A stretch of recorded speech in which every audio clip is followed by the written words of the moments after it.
వీళ్ళు ఫ్యామిలీ వీళ్ళ mother wife అందరూ బయలుదేరంటే 9 o'clock ఫ్లైట్ కాబట్టి అప్పుడు రాలేదు. లేకపోతే మధ్యాహ్నం ఫ్లైట్ ఇంటి కూడా పొద్దున్న చూసుకొని నిన్న వస్తానే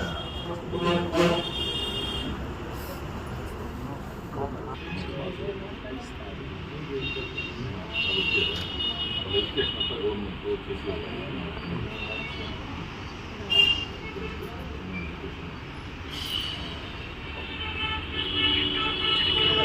గవర్నమెంట్ వాళ్ళు ఏముండేదని వారం 10 రోజులు వచ్చేస్తేనే మనకి చేసినట్టు. ఫస్ట్ రోజు ఉండే ఇంటర్సిటీ రెండో రోజు ఉండదు, రెండో రోజు లేదు, మూడో రోజు ఉండదు, మూడో రోజు లేదు, వారం ఉండదు. ఇప్పుడు మనం అడుగుతా ఉండేది న్యాయంగా అడుగుతాం. ఎమ్మెల్యేగా కూడా మన ఎక్స్ఎమ్మెల్యే కూడా అలా చెప్పింది. ఫస్ట్ వాళ్ళ పిల్లలకి చేసేదాన్ని అడగండి. రెండోది ఎక్స్పీరియన్స్ మన చేతిలో ఏం లేదు కదా, పోయిన మనిషి మనం చూసుకోవాలి. జరిగింది ఎవరు కూడా జరిగినటువంటి సంఘటన ఊహించడం కూడా అయ్యేది కాదు. భయంకరమైనటువంటి సంఘటన రావడం వల్ల ఖచ్చితంగా శిక్ష ఇచ్చేదాంతో పాటు మీ ఫ్యామిలీకి ఇబ్బంది పడకుండా ఆ ఎన్నికలు ఏమేమి మీకు రోడ్లు లేకుండా తీసుకునేవారు ఆ రోడ్డుని చూసి ప్రభుత్వం తప్పదు, వేరే ఏం లేదు కదా. మనం దీంట్లో రాజకీయ గోల్ ఏం డబ్బులు మనం ప్రభుత్వం కుటుంబాన్ని కాపాడమని కూడా చెప్తాను. ఈరోజు దగ్గర నుండి ఏమైతే కల్పించాలని చెప్పినామంటే శ్రీకోట మండల ఆంధ్రజ్యోతి విలేకరైనటువంటి జగన్మోహన్ రెడ్డి గారి మరణం చాలా దురదృష్టకరం. అది కూడా శ్రీకోట మండలంలో ఎప్పుడు జరగనటువంటి ఆనవాయితీగా జరగడం చాలా దురదృష్టకరం. ఆయనకు, ఆయన కుటుంబ సభ్యులకు ఆయన ఆత్మ శాంతించాలంటే కఠినంగా ఎవరైతే దీనికి పాల్పడ్డారో వాళ్ళని కఠినంగా శిక్షించాలని మేమందరం కూడా డిమాండ్ చేస్తున్నాం. ఈరోజు ఆయన లేని లోటు ఆ కుటుంబంలో స్పష్టంగా కనిపిస్తూ ఉంది. ఇప్పటికే వారమైంది. గతంలోనే నేను ఎన్నోసార్లు చెప్పడం జరిగింది, ఈ ఆంధ్ర రాష్ట్రంలో లాండ్ ఆర్డర్ అనేది గాడి తప్పిందని గతంలో కూడా నేను చెప్పడం జరిగింది. దానికి ఇది కూడా ఒక నిదర్శనం. ఎందుకంటే ఈ ఆంధ్ర రాష్ట్రంలో లాండ్ ఆర్డర్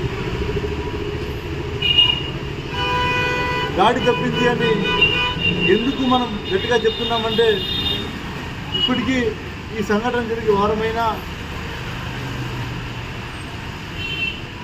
దీంట్లో ఇప్పటికీ ఏమీ చేసింది లేదు ప్రభుత్వం. అదేవిధంగా కనీసం ఆ కుటుంబాన్ని, ఆ కుటుంబంలో ఆయనకి 2 బిడ్డలు ఉన్నారు.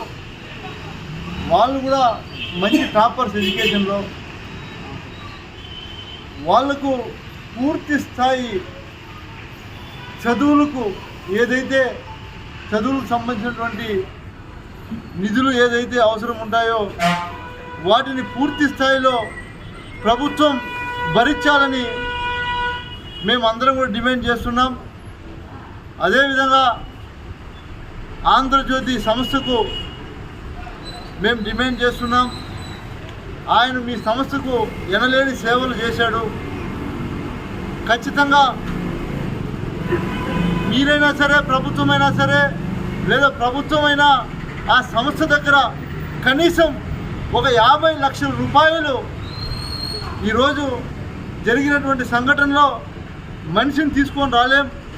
కనీసం ఆ కుటుంబానికి కావాల్సినటువంటి ఏదైతే ఆ మనిషి ఉంటే ఆ కుటుంబానికి గల సౌకర్యాలు అయితే ఏవైతే తీసుకునేవాడో ఈరోజు మనిషి లేడు కాబట్టి 50 లక్షల రూపాయలు కనీసం ABN సంస్థ ద్వారా ఆ కుటుంబానికి ఇవ్వాలని మేము డిమాండ్ చేస్తున్నాం. అదేవిధంగా ప్రభుత్వం నుంచి మేము కోరుకుంటున్నాం, అతని భార్య గారికి, సోదరిమ్మనికి ప్రభుత్వం తరపున ఏదో ఒక ఉద్యోగం, ఎందుకంటే భర్తని కోల్పోయి ఇంట్లో ఆ మనోవేదన ఎలా ఉంటుందో మనందరికీ కూడా గ్రామాల్లో తెలుసు. కాబట్టి ఆమెకు ఏదో ఒక దారి చూపించాలంటే ప్రభుత్వమే చూపించాలి. కాబట్టి ప్రభుత్వం బాధ్యత తీసుకొని అయినంత తొందరలో వాళ్ళకు ప్రభుత్వ ఉద్యోగం ఒకటి కల్పించాలని కూడా మేము డిమాండ్ చేస్తున్నాం. ఈ కుటుంబానికి న్యాయం చేయకపోతే మేము ప్రభుత్వాన్ని ఒక రకంగా డిమాండ్ చేస్తున్నాం. ఈ డిమాండ్ని ఉద్యమాల దాకా తీసుకెళ్లకుండా